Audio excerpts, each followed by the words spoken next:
2024 budget ಈಗ 16ನೇ ತಾರೀಕು ಮಂಡನೆ ಆಗುತ್ತೆ. ಏನು ನಿರೀಕ್ಷೆ ಮಾಡ್ತೀರಾ ಸಿದ್ದರಾಮಯ್ಯ ಸರ್ಕಾರದಲ್ಲಿ? ಸಿದ್ದರಾಮಯ್ಯ ಸರ್ಕಾರದಲ್ಲಿ ನಮ್ಮ ಉತ್ತರ ಕರ್ನಾಟಕಕ್ಕೆ ಸಾಕಷ್ಟು ಜಿಲ್ಲೆಗಳು ಇವತ್ತು ಬರದಿಂದ ಕುಡಿಯೋ ನೀರು ತೊಂದರೆ ಆಗ್ತಾಯಿದೆ. ದನಕರುಗಳಿಗೆ ನೀರಿಲ್ಲ, ಕುಡಿಯೋ ನೀರಿನ ವ್ಯವಸ್ಥೆ ಇಲ್ಲ. ಹಾಗಾಗಿ ಸಿದ್ದರಾಮಯ್ಯ ಸರ್ಕಾರದ ಸಾಕಷ್ಟು ಒಂದು ಅನುದಾನ ಕೊಟ್ಟು ಈಗ ಕೊಟ್ಟಂಥ ಪರಿಹಾರ ಯಾವುದಕ್ಕೂ ಸಾಲಿಲ್ಲ. ಅದು 2,000ಗಳು ಹಾಕಿದ್ದಾರೆ. ಅದು ಕೆಲವೊಂದು ಜನ ರೈತರಿಗೆ ತಲುಪಿದೆ, ಕೆಲವೊಂದು ಜನ ಸಾಕಷ್ಟು ಜನಕ್ಕೆ ಇಲ್ಲಿ ತಲುಪೇ ಇಲ್ಲ. ಹಾಗಾಗಿ ಸರ್ಕಾರಕ್ಕೆ ನಾವು ಒಂದು ಈ ಮಾಧ್ಯಮ ಮುಖಾಂತರ ಮುಟ್ಟಿಸ್ತೇವೆ. ಅದಕ್ಕಾಗಿ ದೊಡ್ಡ ಮಟ್ಟದ ಒಂದು ಅನುದಾನಗಳಿಗೆ ಬರುವಂಥ 16 ತಾರೀಕು ಬಜೆಟ್ ಮಂಡನೆ ಮಾಡ್ತಿದ್ರಲ್ಲ, ಮಾನ್ಯ ಮುಖ್ಯಮಂತ್ರಿಗಳು ದೊಡ್ಡ ಪ್ರಮಾಣದಲ್ಲಿ ಬಜೆಟನ್ನು ನೀಡಿ ರೈತರಿಗೆ ಪರಿಹಾರವನ್ನು ನೀಡಬೇಕಾಗಿ ನಾವು ಈ ಮಾಧ್ಯಮ ಮುಖೇನ ಕೇಳ್ತಿದ್ದೀವಿ.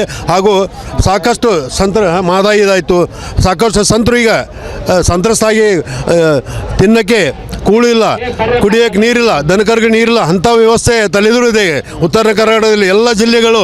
ಅದಕ್ಕೆ ಪ್ರತಿಯೊಂದು ಜಿಲ್ಲೆಯೂ ನೀವು ಬರಗಾಲ ಘೋಷಣೆ ಮಾಡಿ ದೊಡ್ಡ ಮಟ್ಟದಲ್ಲಿ ಇಟ್ಟಿದ್ದಾದರೆ ನಿಮ್ಮನ್ನ ಮುಂಬರೋದ್ರಿಂದ ಮತ್ತೆ ನಿಮ್ಮ ಸರ್ಕಾರ ಅಧಿಕಾರಕ್ಕೆ ಬರ್ತದೆ.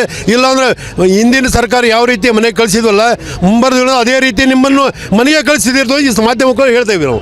ಸ್ವಾದಿಷ್ಟತೆಯ ಸ್ವಾದ, ತಾಜಾತನದ ಆಹ್ಲಾದ, ಉತ್ತಮ ಆರೋಗ್ಯ ಮತ್ತು ಹೆಚ್ಚಿನ ರೋಗ ನಿರೋಧಕ ಶಕ್ತಿಯ ವೃದ್ಧಿಗೆ ಈಗ ನಿಮಗೆ ಸಿಗುತ್ತಿದೆ ಉತ್ತಮ ಗುಣಮಟ್ಟದ ಪೌಷ್ಟಿಕಾಂಶ.